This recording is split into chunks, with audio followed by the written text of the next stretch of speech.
Hey everybody, it's Pastor John. Welcome to our, I guess it would be Friday afternoon, May the 22nd update.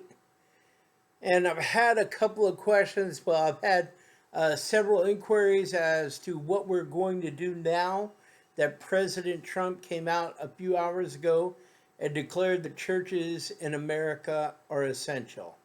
Let me just say for the record, I appreciate that President Trump made such a declaration. We understand that faith is essential. We understand that church is essential. However, we also have to understand that we have a plan that is in place. And so it would not behoove us in any way to change that plan. We've got to understand that, remember, we've been saying all along that the church isn't the building at 145 East Collins, that the church is comprised of the people who meet at the building at 145 East Collins. And so we have to understand that even though our county is open, we will do worship. We will have live preaching streamed via Bayside Chapel at Home. You can watch it on Facebook Live and on YouTube Live. You can also join us this Sunday morning at baysidechapel.online.church. We'll have hosts on the platform. We'll have opportunities for prayer and to fellowship and to be together on the platforms. And that's what we're going to do to celebrate Memorial Day weekend this coming Sunday. Also on the 31st, we will again be in the building. We will stream everything live. The doors will be locked, and we will continue to do what we're doing. And our plan hasn't changed. We plan on opening our services to the public, on opening the building the first Sunday in June, barring any complications. Now, what the president did do, and let me just throw this out here, what the president did do by declaring that all churches are essential is he said something that you and I have known for a very long time, that the church, the body of Christ, is essential. I was thinking about how to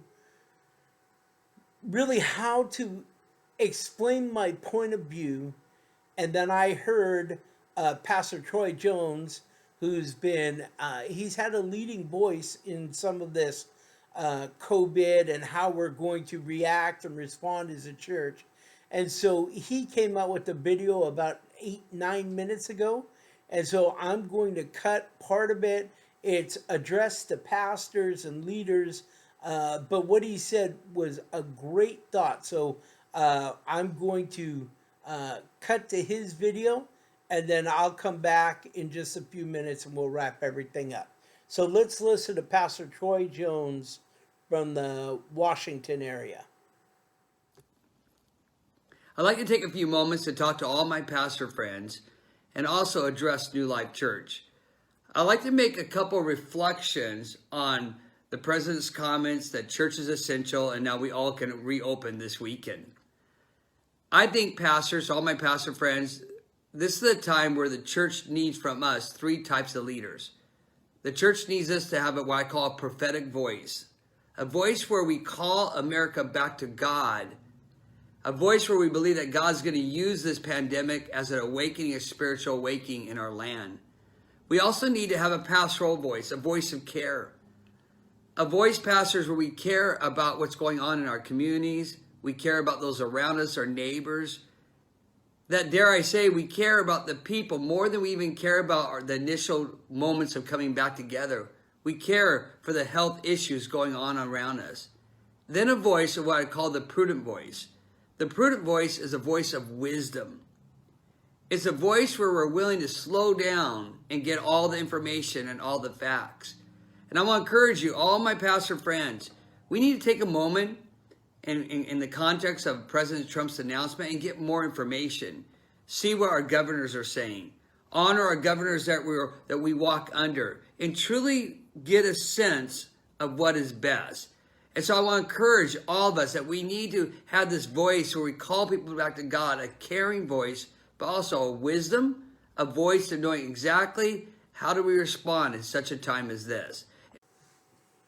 So thanks, Pastor Troy, for that wisdom, that insight. What he said was spot on. We have an opportunity to do this well. And so we're not going to make any changes. We're going to continue on the path that we believe we've set up with the board, and that we think we should move forward in this direction. And so thank you. I'm going to again encourage you, join us online Sunday morning, 10 a.m., YouTube Live, Facebook Live, and at Bayside Chapel, Depot Bay online.church. I'm going to encourage you to invite your friends, invite your family, get together and say, hey, come watch this with me. I'm going to invite you to interact with our hosts across these different platforms. I'm going to encourage you to pray. Pray for those prodigals who are away from the Lord. Pray for those who are the most vulnerable. Pray for those that are in your sphere of influence, and say, God, let this be the time when the church is a church. Like I said just a few minutes ago, the church isn't the building at 145 East Collins. The church is the people that gather at that building. We are the church, and we are essential. And thank you, President Trump, for saying that. We are essential, but we want to represent Jesus well in everything we do. So Lord bless you. That's a quick Friday afternoon update in light of what President Trump said just a few hours ago. Took me a little while to be able to get all my thoughts together and really know what I wanted to say. And then when I heard Pastor Troy say that, I thought, man, that's perfect.